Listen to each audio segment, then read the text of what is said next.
Hi, it's Dwyer, gamblersadvisory.com. Remember, the opinion you should follow should be your own. Just consider this video to be a second opinion from a complete stranger online. You know, there's a huge push for American Seth Mitchell to get a crack at one of the Klitschkos, right? Seth Mitchell has Golden Boy promotions behind him.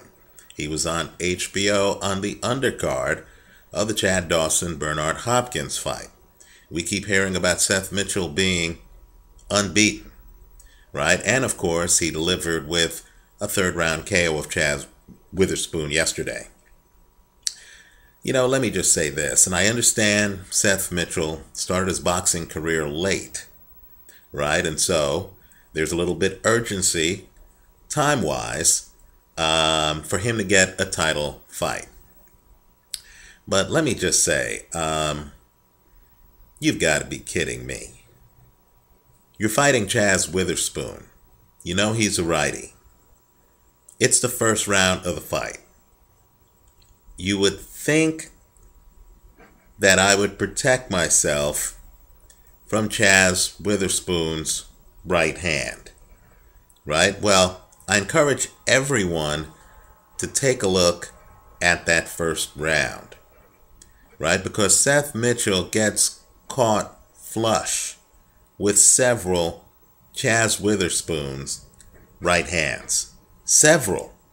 And let's not confuse Chaz Witherspoon with either Vitaly Klitschko or Vladimir Klitschko, right? Witherspoon, before yesterday, really wasn't known as a big puncher, right? Witherspoon really, was known as an average puncher.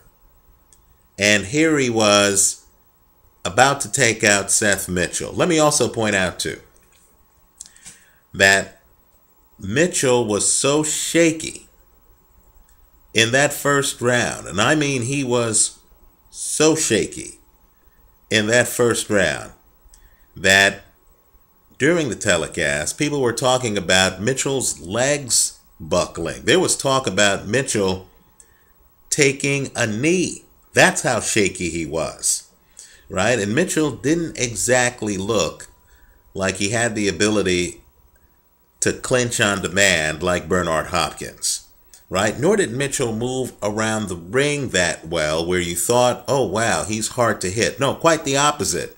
This wasn't a fluke punch. This was one of many that Witherspoon landed. Well, now we're hearing that they want to put Mitchell in the ring with Michael Grant. Well, let me just say this. Michael Grant recently fought Franz Botha, right? And let's just say that Franz Botha in his 40s is not as in shape as Bernard Hopkins is in his 40s. And Franz Botha was actually schooling Michael Grant in that fight. Botha was well ahead in that fight. He was cruising to an obvious victory before getting caught by Grant literally in the last minute of that fight. Don't get me wrong. I praise Michael Grant for getting the KO. But on the way to the KO, Michael Grant looked awfully limited, right? On the way to the KO, Michael Grant had been strategically deconstructed. Now, if we're going to be honest about who deserves a shot at the Klitschkos, outside of a deserving Tony Thompson, who fights Vladimir Klitschko next in a fight that intrigues me, right? A rematch fight. But other than Tony Thompson, if we're going to be really honest and talking about who worldwide deserves a shot at the Klitschkos, someone's going to have to explain to me what Seth Mitchell is bringing to the table that someone like Mariusz Wach isn't bringing, because Wach is unbeaten, just like Mitchell, and Wach is much taller than Mitchell and seems to have, in my opinion, better defense than Mitchell. I could see Wach able to play a distance game against a Klitschko and make the fight intriguing for a while.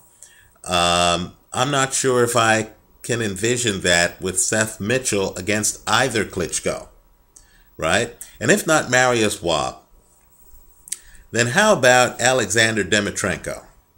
I know he got walked down by Eddie Chambers, but understand, Eddie Chambers is pretty good inside. Eddie Chambers knows how to literally use hand speed and get under a big man. Does anyone think that Vladimir Klitschko or Vitaly Klitschko is going to try to fight the same fight that Eddie Chambers fought against Dmytrenko? And let me just say this. Dmytrenko, from distance, is actually a very good fighter. The guy he's fighting, Kubrat Pulev, why not him? Isn't he more deserving than Seth Mitchell? In fact, the winner of that Dmytrenko fight, wouldn't that winner be the person who should be next in line to fight the Klitschkos? Now, I'm American, but really, aren't we pushing the idea of an American heavyweight a bit too far if we're going to be talking up Seth Mitchell when his best opponent literally almost had him out in the first round? Was this win even that convincing? Let me also point out, too, that, it might surprise some people, but this was a comeback fight of sorts for Chaz Witherspoon, right? And he hasn't exactly been fighting the Tomas Ademics of the world, right? So all I can say is this. If we're going to be honest in talking about who should have a shot at the Klitschkos, the names are going to have to include a lot of non-American names. Quite frankly, I'd rather see David Haye take on Vitaly Klitschko before I'd, rather see Seth Mitchell in the ring. At least I know with David Haye, he's been on the championship stage before. He's fought a much higher level of opposition, right? Let's remember, he beat Nikolai Valuev. He did go the distance with Vladimir Klitschko, right? He fought John Ruiz, former heavyweight champion. Has Seth Mitchell fought anyone on that level? No. So as I read through the hype today about Seth Mitchell being on the Klitschko radar, let's hope it's not true.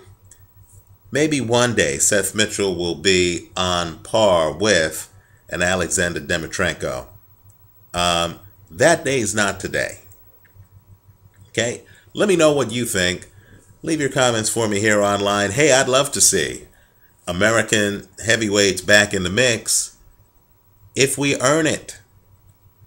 Right? But let's not tout every American heavyweight who comes along and has a good record until they actually have gotten in the ring with some of the sport's best. There is an American heavyweight out there, I think, who would give the Klitschkos a very hard time.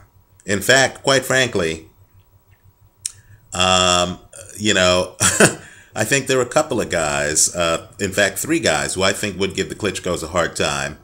You have to be able to work angles.